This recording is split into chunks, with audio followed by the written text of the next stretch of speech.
Hey guys, Matt Fisher with a brand new video for you. So I've realized I got some comments on my videos, and I missed some of them. So if you said something, I missed something, I apologize.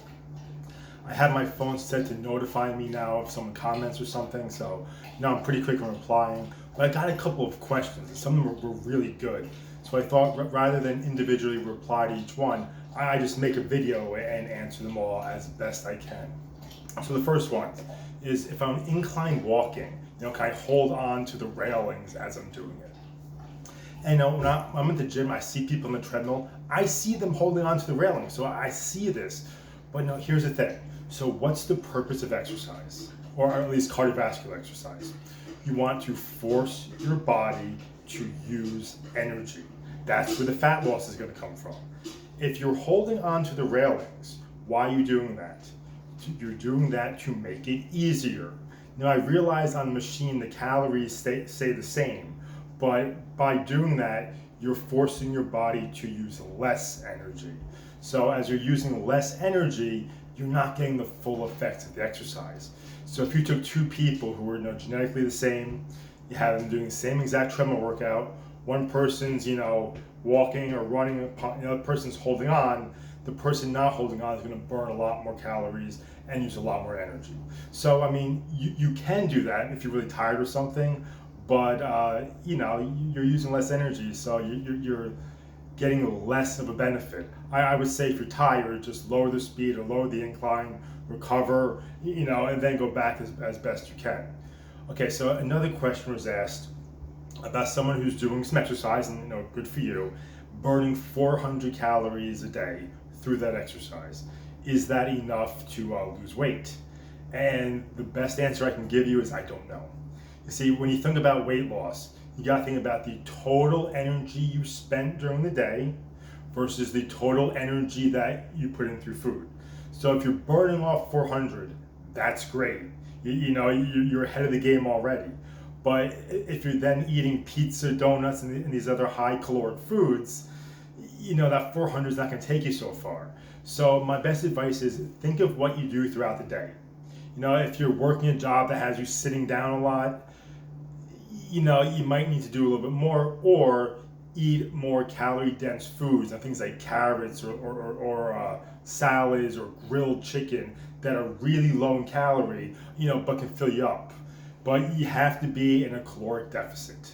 So I prefer by being really active and then, eating around maintenance level. But if you have a job that's forcing you to sit down, then I would say try and burn a little bit more.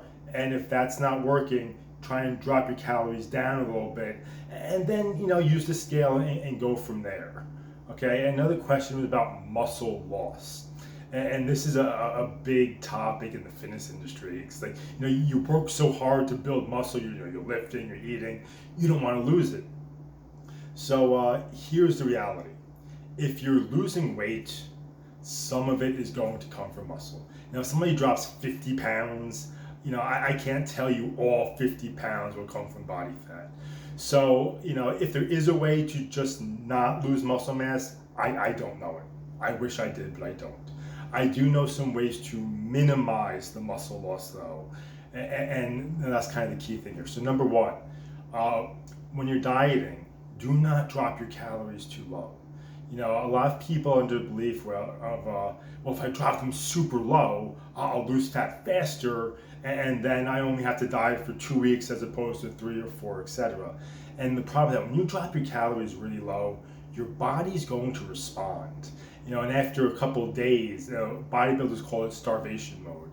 Your metabolism is going to drop down, and it's going to be a struggle. When I studied a lot of diets, a lot of them have this high day or cheat meal or something to get your metabolism going again, to avoid that pitfall of your metabolism just kind of dropping off. So if you're taking calories really low, you're not getting enough nutrients, and that can cause muscle loss, which brings me to number two, eat a lot of protein. If you're having a lot of protein, that is going to minimize the muscle loss. And number three, even when you're dieting, losing body fat, I really recommend weight training. And I don't mean like minor weight, do the heavy exercises, squat, bench press, bent over rows, you know, the ones that hit large muscle groups or a bunch of muscle groups, compound exercises. As you're doing that and getting a lot of protein, that will absolutely minimize muscle loss. And there's some people, Greg Doucette being one of them, who believes you can actually put on muscle in a caloric deficit. You know, I'm not really going to touch that topic. That could be a fierce debate there, but at the very least, by doing that, you would minimize muscle loss. But here's the reality.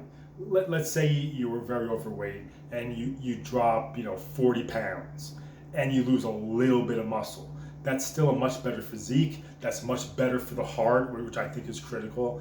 And again, you can always, up your calories a little bit and put that muscle mass back on, through weight training. The body remembers. Okay, guys, so thank you for all the awesome comments. I've been having some good discussion with people and really enjoying making these videos. I'm going to leave my Instagram on the bottom in the description part. So if you want to find me on there, go ahead. Great hearing from you guys. Have a nice night. Take care.